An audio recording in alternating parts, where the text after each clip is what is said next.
ما شاء الله تقرأ سورة البقرة. حاسس إني تايه، كل شوية أبدأ وأبطل، قلبي مش متعلق ومش عارف أعيش مع القرآن. يبقى تبدأ البداية الصح. سورة البقرة مش بس هي أطول سورة في القرآن، هي دليل حياة. أولها ربنا سبحانه وتعالى بيقول لك ذلك الكتاب لا ريب فيه هدى للمتقين. يعني ربنا بيأكد إن الكتاب ما فيهوش شك. بالظبط، القرآن مش بيتقدم على إنه احتمال، ده يقين. وأول مفتاح لفهمه تصدق الأول لما تفهم. يعني لو قلبي مليان شك مش هفهم حاجة. مش بس كده، هتلاقي قلبك بيقفل. عشان كده أول صفة كانت للمتقين، كانوا يؤمنون بالغيب. طب وبعدين ربنا ذكر المؤمنين بس؟ لا، خد بالك، السورة بدأت بثلاث أنواع من الناس: المتقين، ودول اللي بيؤمنوا بالله وبيمشوا على الطريق زي ما ربنا أمرهم.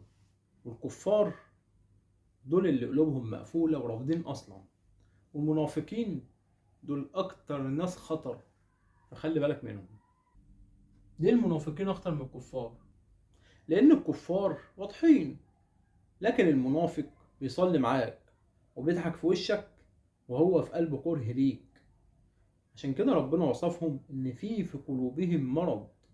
طب أنا خايف، ممكن أكون منهم. يبقى لازم تسأل نفسك، هل بتعمل أعمال عكس اللي جواك؟ هل بتعمل أعمال تبان للناس بس قلبك فاضي؟ لو بدأت تعالج ده يبقى أنت ماشي صح.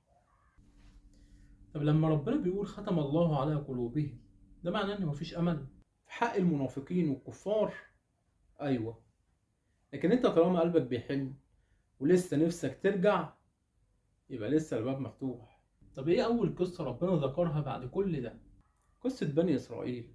شعب ربنا اكرمهم ونجاهم وبعت لهم نبي شق لهم البحر، وبرضه كل شوية يعترضوا ويسألوا ويجادلوا. يعني كانوا بيتعبوا النبي أكتر مما تتخيل. لما تقال لهم اذبحوا البقرة، قعدوا يسألوا عن لونها، سنها، شكلها، كأنهم مش عايزين يسمعوا الكلام. ربنا سبحانه وتعالى قال عنهم: أفتطمعون أن يؤمنوا لكم وقد كان فريق منهم يسمعون كلام الله ثم يحرفونه. يعني ممكن كمان أنا أكون ببسط في الدين وبراوغ في الطاعة. لو ده بيحصل فعلا فارجع فورا. سورة البقرة جاية تقول لك اسمع وقاطع وما تبقاش زيهم. انا محتاج ارجع قلبي واعيش مع الصورة دي بجد. وده باذن الله اللي هنعمله مع بعض سوا في السلسله دي. هنقف عند كل ايه الله سبحانه وتعالى قال فيها ويسالونك، وهنعرف ازاي الناس كانوا بيسالوا ربنا وازاي الله عز وجل كان بيجاوب. واول يسالونك معانا: يسالونك عن الاهله قل هي مواقيت للناس والحج وليس البر بان تاتوا البيوت من ظهورها ولكن البر من اتقى واتوا البيوت من ابوابها واتقوا الله لعلكم تفلحون. النبي صلى الله عليه وسلم الناس سألوه: ليه القمر بيبدأ هلال صغير ثم يكبر فيكبر بعد كده يرجع تاني هلال؟ هل ده ليه سبب ديني ولا بس مجرد ظاهرة فلكية؟ فالله سبحانه وتعالى قال: قل هي مواقيت للناس والحج.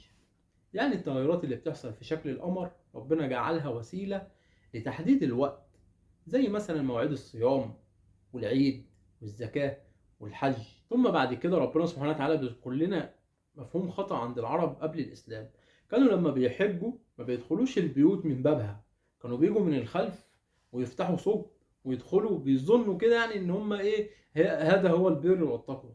فالله سبحانه وتعالى صحح المفهوم وقال: ليس البر بأن تأتوا البيوت من ظهورها ولكن البر من اتقى. مش الشكل ولا التصرفات الغريبة هي اللي تقربك من ربنا.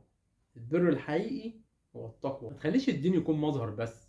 الدين مش تصرف غريب ولا عادات ورثناها عن أهلنا. الدين هو التقوى، وهو إنك تعبد ربنا زي ما قالك وشرع لك، مش زي ما الناس اتعودت. وخد الآية دي معاك النهاردة: واتقوا الله لعلكم تفلحون.